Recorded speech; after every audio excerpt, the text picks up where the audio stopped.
Dobroveče. Dan nakon blistave pobjede armije BiH na Vozući protiče u znaku komentara o strateškom značaju ovog uspjeha, projekcija nekih možda budućih akcija i čestitki.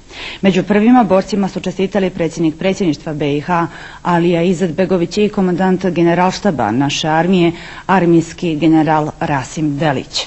U sadjejstvu jedinica 2. i 3. korpusa osim mjesta Vozuće oslobođeno je još 30 kvadratnih kilometara, te zaplijenjena 3 tenka i značajne količine drugog oružja.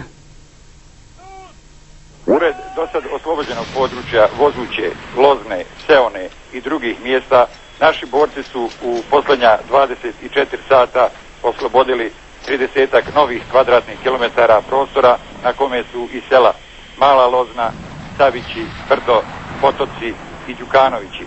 Te dominantni objekti s kojih je do prije par dana još dejstvovala neprijateljska artiljerija. Modra stijena, Kremen, Bornatica, Janj, Plavetno Brdo, Gradina, Ravna Rudina, Kamen, Vrga, Brijeg i Kocanja.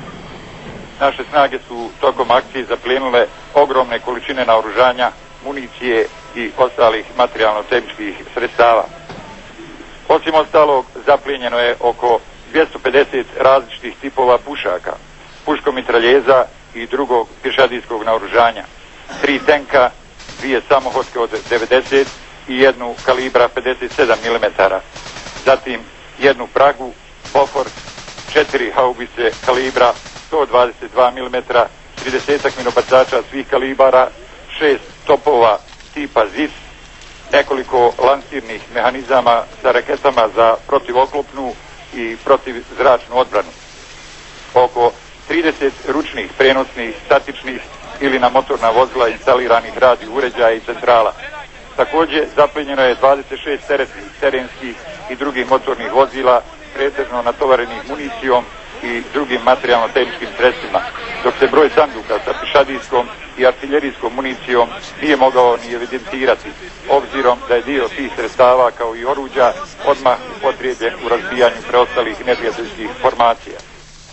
Nakon oslobađanja Vozuće, jedinice 3. korpusa armije Republike Bosne i Hercegovine nastavili su čišćenje terena prema dubini Ozrena, gdje su agresorske snage u opštem rasulu i bijegu. Sakupljaju se materijalno-tehnička sredstva i naoružanje agresora. Tokom proteklog dana oslobođeno je još nekoliko sela i značajnih visova, a neprijatelj neselektivno granatira novo oslobođeno područje, saopštila je informativna služba 3. korpusa. O ovim zadacima vlade kao i drugim aktualnim političkim pitanjima govorit će nakon dnevnika premijer Bosne i Hercegovine Haris Silajdžić, urednik i voditelj ove emisije Mujo Delibegović.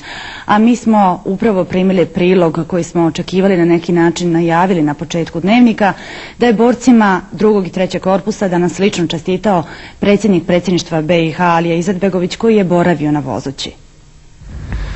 Nakon brižljivo planirane i odlično izvedene akcije, združene jedinice 2. i 3. korpusa armije Republike Bosne i Hercegovine su konačno oslobodile strategijski izuzetno značajnu Vozuću.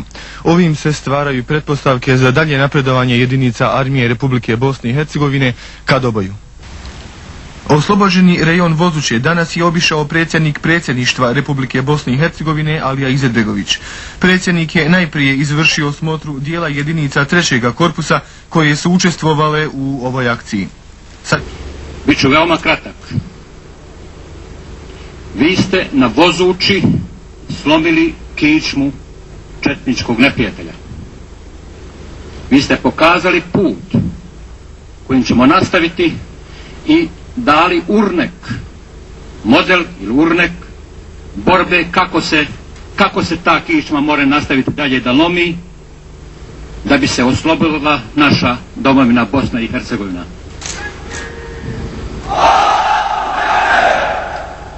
Hvala vam, vojnici, za to u ime našeg naroda koji neće zaboraviti ovo što ste učinili za narod i za zemlju. Potom je predsjednik Izetbegović izvršio i smotru dijela združenih jedinica 2. i 3. korpusa postrojenih u samom centru Vozuće.